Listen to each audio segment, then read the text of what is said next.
उपासना शिविर की आलोचना नहीं करता हूं, सत्यनारायण जी की भी नहीं, लेकिन मैं मौन और संवाद का महत्व आपको समझा रहा हूं। तो हमारे जो बेलजी भाई देसाई हैं, ये गए विपश्यना शिविर करने और इनकी पत्नी भी गई। अब वहां पहला इंस्ट्रक्शन है कि 9 दिन आपको मौन रहना पड़ेगा या 10 दिन मौन रहना पड़ेगा। तो ये चले गए, पत्नी अलग पति अलग। और तीसरे दिन तो बेलजी भाई ने कहा कि मुझे लगा मैं पागल हो जाऊंगा, भागे वहां से, पत्नी भी भागी हुई। तो उन्होंने कहा कि यहां रह के पागल हो जाए, उससे अच्छा घर में लड़ मर के पागल हो जाए। उसके बाद उन्होंने कभी उधर मुंह नहीं किया। तो मैं कहना ये चाहता हूं कि ये जो मौन है ना, वो अपने काम के लिए नहीं है, ये तपस्वी लोगों के लिए, ऋषियों के लिए, मुनियों के लिए, जिनको कुछ दूसरे किस्म की साधनाएं करनी है, उनके अपने लिए तो संवाद है। और आप देख लो इस बात को कि जिस घर में संवाद जितना ज्यादा होगा, उस घर के तनाव उतने कम होने वाले हैं। वो संवाद भले फालतू का हो या बेफालतू का, इसका कोई मतलब नहीं। बेकार की बातें भी आप कर सकते हैं, जरूर करिए। कभी कभी गप्पे मार सकते हैं, मारिए, गप्पों का कोई अर्थ नहीं होता, लेकिन फिर भी आप मारिए। लेकिन उससे क्या होता है ना, जो संप्रेषण है वो महत्व का है। और हम तो बिना संवाद किए रह नहीं सकते। जैसे मैं उदाहरण दूं, हम बाजार जाते हैं, ठीक है, और कोई एक दुकान में चले गए। अब दुकान में आप कभी एक ऐसी दुकान में जाओ जो डिपार्टमेंटल स्टोर टाइप की है, जहां पे हर सामान रखा हुआ है, उसकी कीमत वहां पे चिपकी हुई है और कोई है नहीं वहां, कोई नहीं है, वो सामान रखा हुआ है, कीमतें लगी हुई है, ये फलानी चीज इतने रुपए की, ढिमाकी चीज इतने रुपए की, उठाओ टोकरी में डालो, बिल बनवाओ, निकल आओ। एक तो ऐसी दुकान है। और एक ऐसी दुकान है जहां हर काउंटर पर एक कोई खड़ा है, चाहे कोई भाई खड़ा है, चाहे कोई बहन खड़ा है, और उसने भी लिख रखा है कि देखो ये चीज इस रुपए की। तो आप तो कुछ ना कुछ करने ही वाले हैं। आपको लिखा है तौलिया 20 रुपए की, रेट फिक्स है, फिर भी अरे भाई 18 में दोगे क्या? अब ये जो आपने कहा कि 18 में दोगे क्या, भले वो नहीं देगा, आप 20 में ही लाओगे, लेकिन वो संवाद करने का खोजा आपने रास्ता। रह ही नहीं सकते आप बिना संवाद के, रह ही नहीं सकते। अब भाजी वाला है, वो चिल्ला चिल्ला के बेच रहा है, टमाटर 10 रुपया किलो, टमाटर 10 रुपया किलो। हमने 20 बार सुन लिया, फिर भी यार 8 रुपए किलो देगा क्या? अच्छा 8.5 दे का लगा दे भाई, नहीं 9 रुपए ले लेना, अरे 9.25 रुपए ले लेना। आप उससे मगजमारी कर रहे हो आधा घंटे, वो आपको मजा दे रहा है इसलिए कर। भले आप 10 रुपए किलो में ही टमाटर खरीद। एक रिक्शा वाला है, मान लो रिक्शा चलाता है, उसका रेट फिक्स है कि 5 किलोमीटर 10 रुपए लूंगा, फिर भी आप उसके साथ मोल भाव करते हो कि नहीं करते हो? क्यों करते हो? संवाद के लिए। कोई लोग ये कहते हैं कि हम कंजूस है, कंजूस नहीं है। भाई बिना संवाद के हम रह नहीं सकते, प्रॉब्लम अपनी ये है, इसलिए हम उससे बातें कर रहे हैं। वो चाहे रिक्शा वाला हो, चाहे तांगे वाला हो, चाहे सब्जी बेचने वाला हो, चाहे तौलिया बेचने वाला हो, या कुछ भी बेचने वाला हो, हमें तो उससे संवाद करना ही है, क्योंकि बिना संवाद के व्यक्ति का संबंध बनता नहीं। और व्यक्ति का संबंध न बने तो ये प्रकृति से जुड़े कैसे आप? जब सबको कुटुंब मान के आप चल रहे हैं तो किसी से जुड़ाव तो हो, तो जुड़ाव होगा कैसे? वो तो संवाद से ही हो सकता है। किसी अनजाने आदमी से कैसे जुड़ेंगे आप? बिना बोले जुड़ सकते? सवाल ही नहीं उठता। हर अनजाने आदमी से आप जुड़ेंगे तो बोलकर जुड़ेंगे, और बोलने में संवाद तो आने ही वाला है। तो मैं कहना यह चाहता हूं कि अपने परिवारों में अभी क्या हुआ है, संवाद धीरे धीरे कम हो गया। ये जो हमारे कार्यकर्ता हमको शिकायत करते, राजीव भाई हमारी पत्नी मदद नहीं करती, हमारे बच्चे मदद नहीं करते, सब कार्यकर्ताओं के घरों में एक और एक प्रॉब्लम है, संवाद की कमी। संवाद करते नहीं, कुछ भी करके आएंगे बाहर, कभी घर में आकर नहीं बताएंगे हमने आज क्या किया। पत्नी पूछेगी 10 बार, अरे क्या किया क्या किया, फिर भी नहीं बताया। अरे तेरे काम की चीज है, बताएं क्या किया। अब जब आप ये मान ही लेते हो कि उसके काम की चीज नहीं है, तो फिर भले आप काम की चीज करो तो वो होने वाली नहीं, सहयोग मिलेगा कैसे आपको? भले आपने दुनिया में तोप चलाई, घर आके बता तो दो कि मैं आज तोप चला के आया, मैंने 10 लोग मार डाले, बताओ तो सही, संवाद तो करो। और आप तो संवाद ही नहीं करोगे तो फिर तो गड़बड़ होने वाली। तो मेरे कार्यकर्ता जो मुझे ये शिकायत करते हैं कि परिवार का सहयोग नहीं मिलता, उसका एक ही कारण है कि हमारे परिवार में परिवार के संबंधियों के साथ संवाद बहुत कम है, और वो कई स्तर से कम है। एक स्तर जैसे ये है कि आप कहीं गए, आपने बताया नहीं आप कहां गए, बस हो गया किस्सा खत्म। आप कहीं जा रहे हैं, भले आप 5 मिनट के लिए घर के बाहर जा रहे हैं, लेकिन आपने बता दिया कि मैं पोस्ट कार्ड खरीदने जा रहा हूं, तो ये संवाद ही तो हुआ। आपने तो बस जुड़ाव हो गया। हर क्षण जुड़ाव चाहिए आदमी को, और आपने बताया नहीं, आपने तो मौन धारण कर लिया, अब आप कहीं चले जाएं, भले कितना भी महत्व का काम करके आए, लेकिन आपका संवाद हुआ नहीं है, तो उस काम का घर वालों के लिए कोई मतलब नहीं है, वो कितना ही बड़ा काम आप करिए। अब उनके लिए जब उस काम का कोई मतलब नहीं है तो बेकार है आपका सब काम, आप प्रेषित ही नहीं कर पाते। कम्युनिकेशन में बहुत लैकिंग है, और ये भी एक अहंकार, बस और कुछ नहीं। हम क्यों बताएं जी, और क्यों बताएं, क्योंकि हम तो मालिक हैं इस घर के। अब वही गड़बड़ है, मालिक नहीं है भाई, आप इस घर के ट्रस्टी हैं।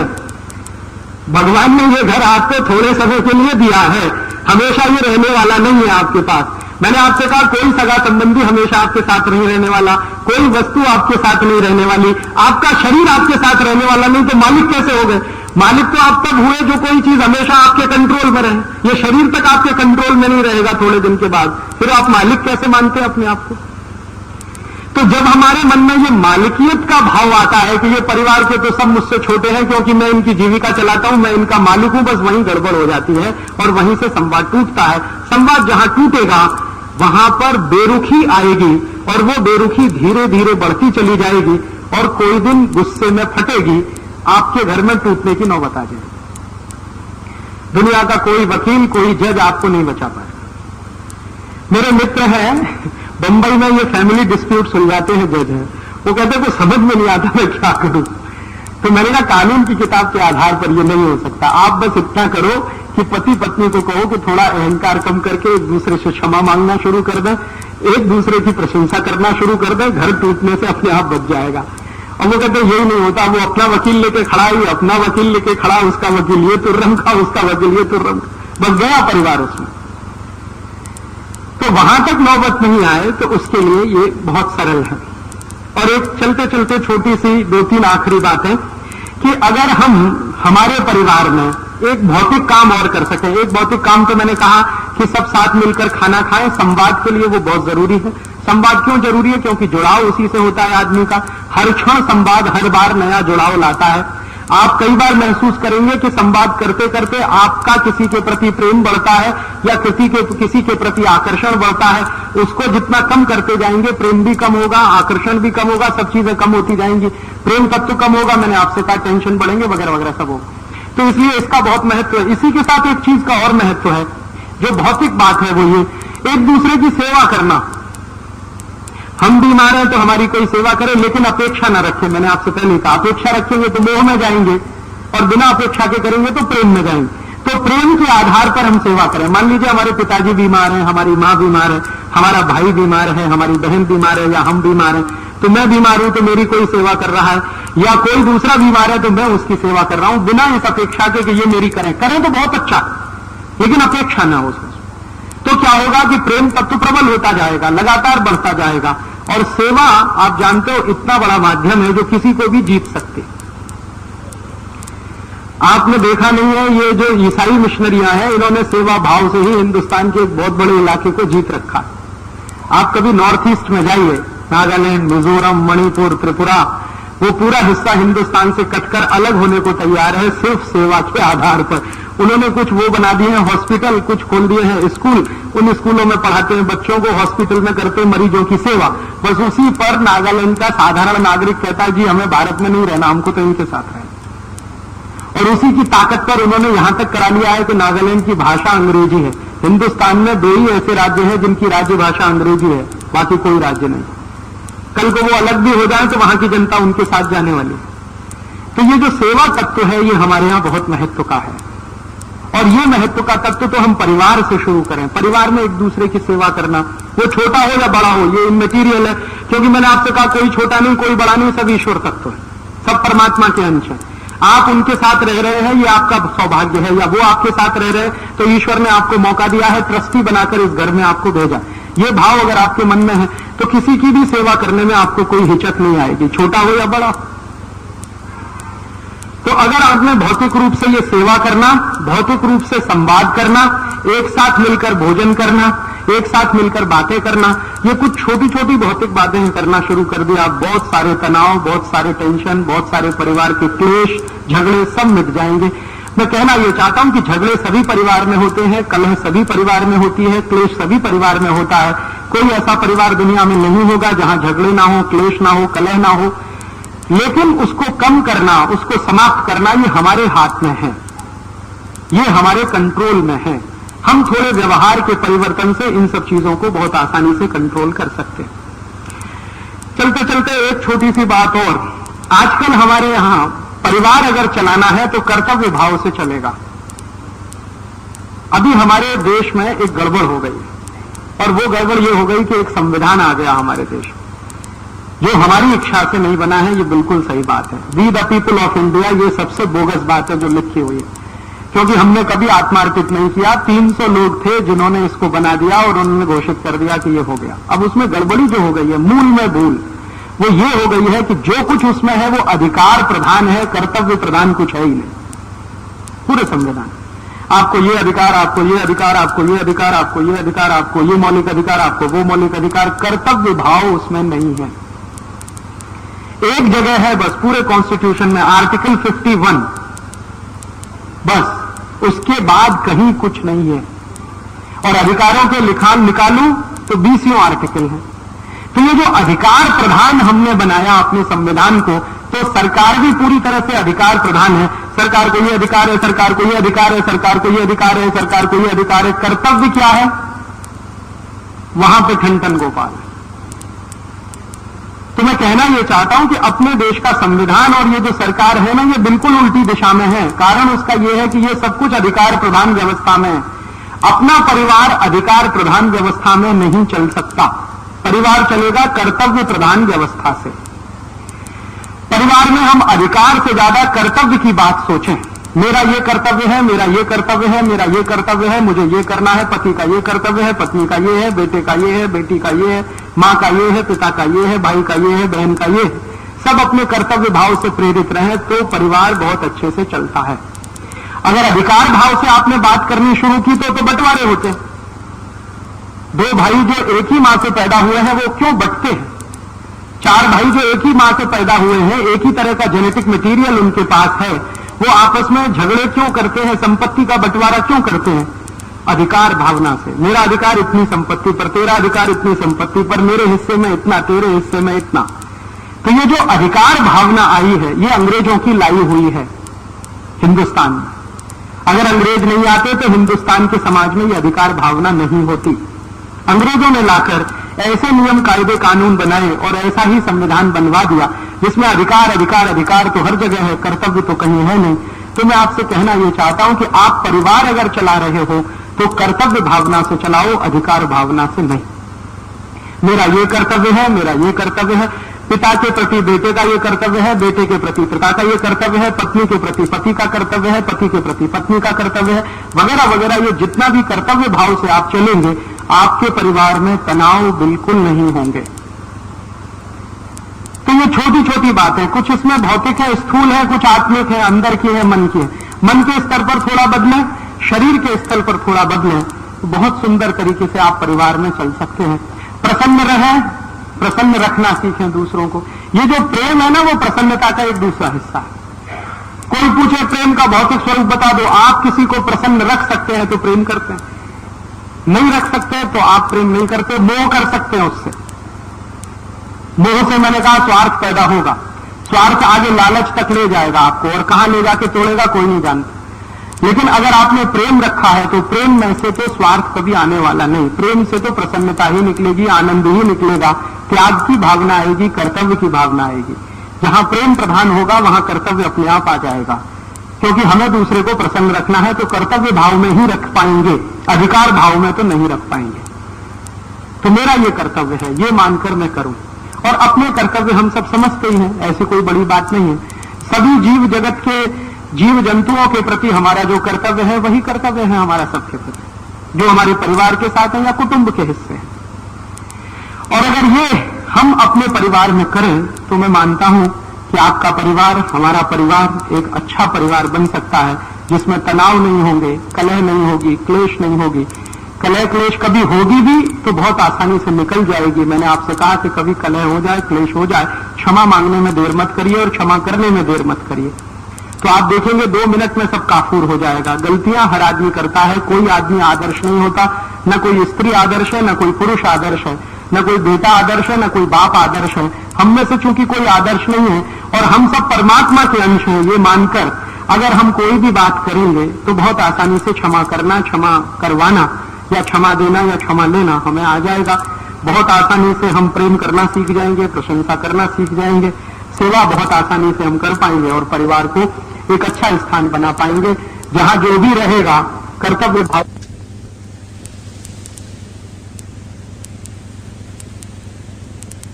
एक छोटी सी बात ये कहना चाहता हूं कि मैं ये जो कह रहा था ना परिवार में, ये मैं आपको एक गहरी बात कहना चाहता हूं, मुझे याद आ गई तो मैं कह दूं कि एक बार मैं एक बड़े संत से बहस कर रहा था। अब उनका नाम नहीं बताऊंगा मैं आपको क्योंकि उसके दूसरे कारण।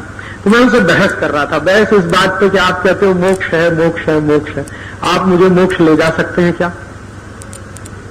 तो उन्होंने मुझे कहा कि कोई दुनिया का दूसरा आदमी दूसरे को मोक्ष नहीं ले जा सकता, माने मैं तुमको मोक्ष नहीं ले जा सकता, तुम चाहो तो खुद मोक्ष जा सकते हो।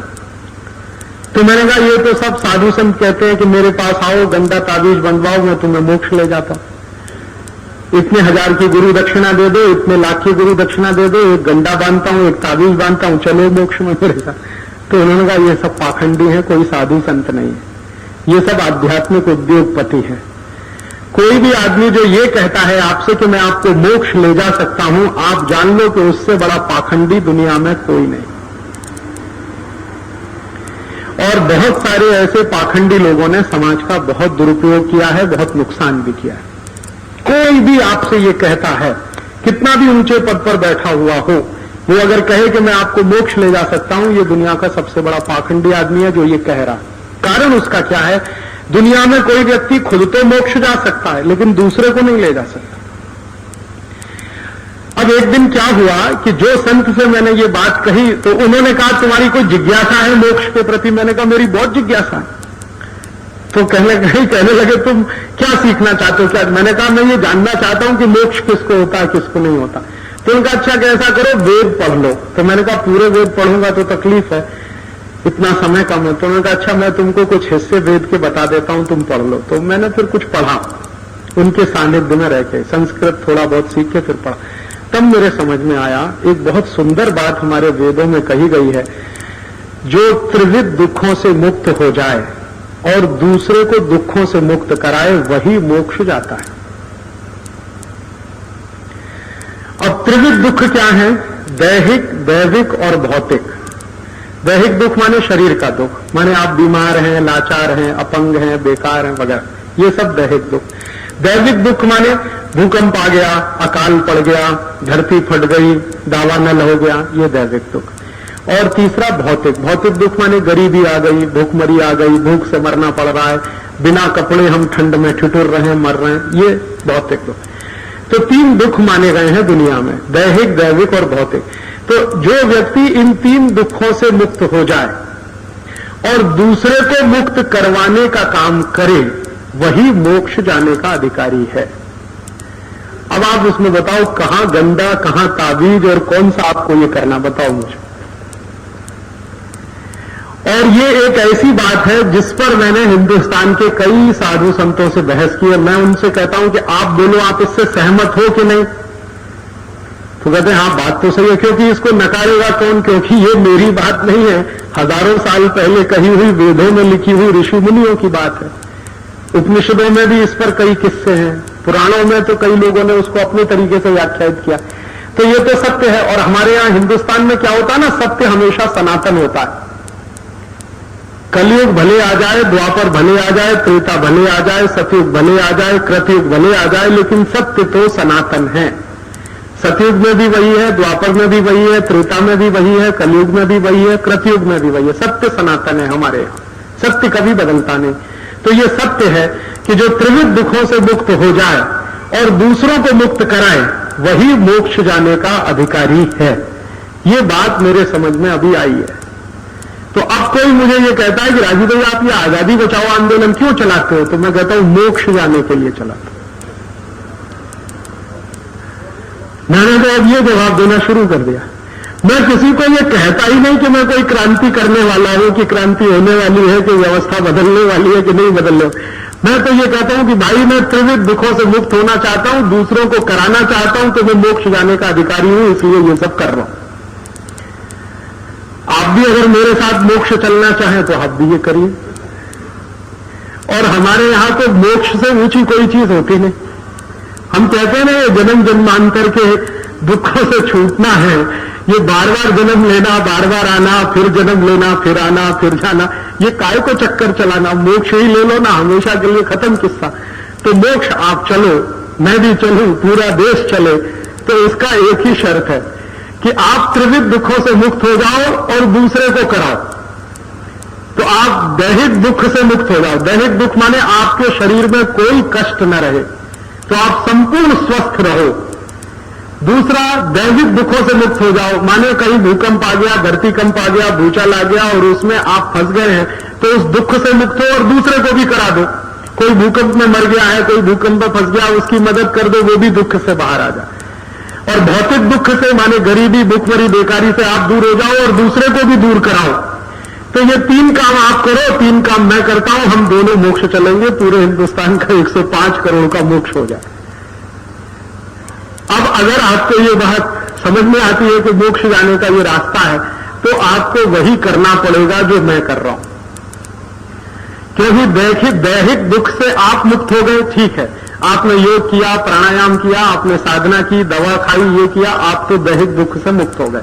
लेकिन दूसरे को अगर नहीं कराया तो आप तो रह गए यहीं, तो फिर तो मोक्ष नहीं होने वाला। तो आप हो जाओ मुक्त, फिर दूसरे को करा दो। आप दैहिक दुख से मुक्त हो जाओ, दूसरे को करा दो। भौतिक दुख से मुक्त हो जाओ, दूसरे को करा दो। तो आप भी मोक्ष चलो, मैं भी मोक्ष चलूं, ये बार बार जन्म जन्म का चक्कर ही फंस जाए। तो इसलिए ये आजादी बचाओ आंदोलन में करता हूं। अभी मुझे इसका बहुत अच्छा जवाब मिल गया। कोई पूछता ये आप क्यों करते हो?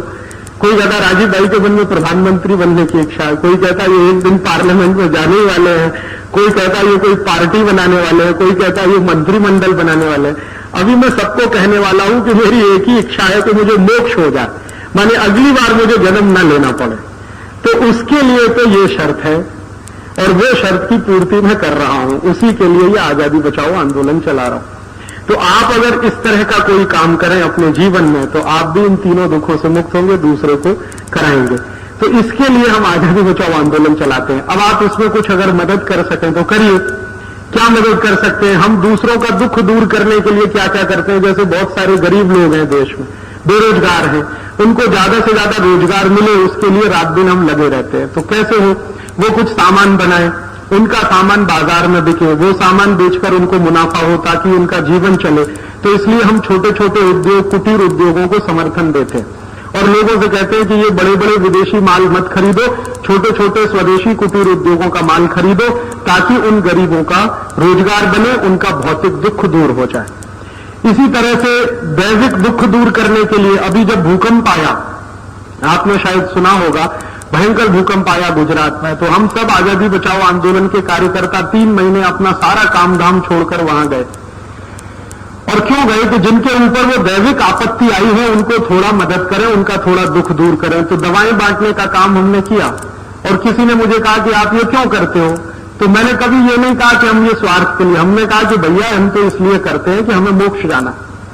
हमें मालूम है कि इनको दैविक दुख आया है, अब इनका दैविक दुख अगर हम दूर करा दें तो हमें मोक्ष जाने की एक सीढ़ी आगे मिल जाएगी। तो इसलिए तो हम ये करते हैं। इसलिए नहीं कर रहे हैं कि हमें कोई परोपकार करना है।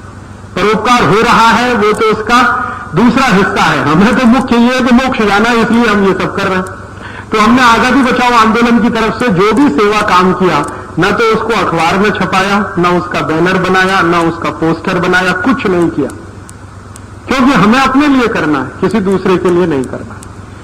तो अगर आप ऐसे कुछ काम अपने हाथ में ले लें जिनसे आप ये दूसरों के दुखों को दूर करा सकें, और मैं मानता हूं कि जो मनुष्यता है या जो इंसानियत है वो इसी बात से नापी जाती है कि आप अगर दुखी नहीं है तो दूसरे को भी दुखी न होने दें, उसी में आपकी मनुष्यता और इंसानियत झलकती है।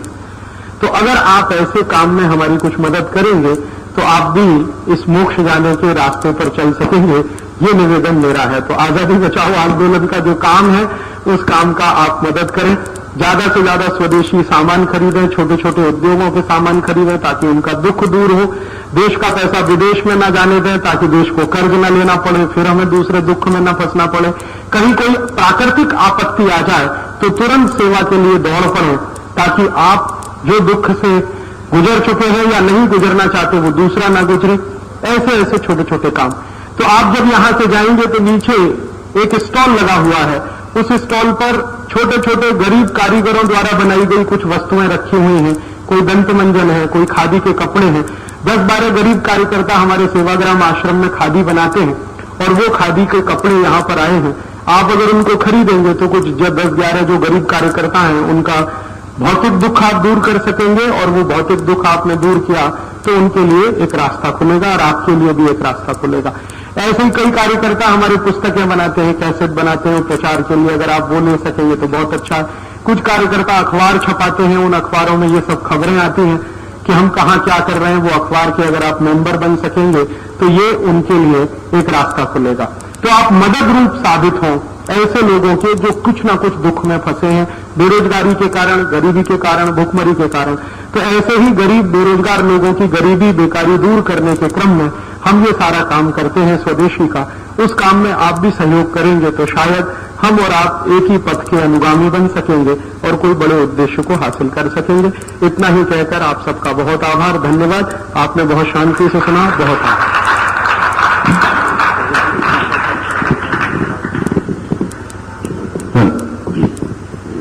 बहुत बहुत धन्यवाद श्री राजीव दीक्षित जी।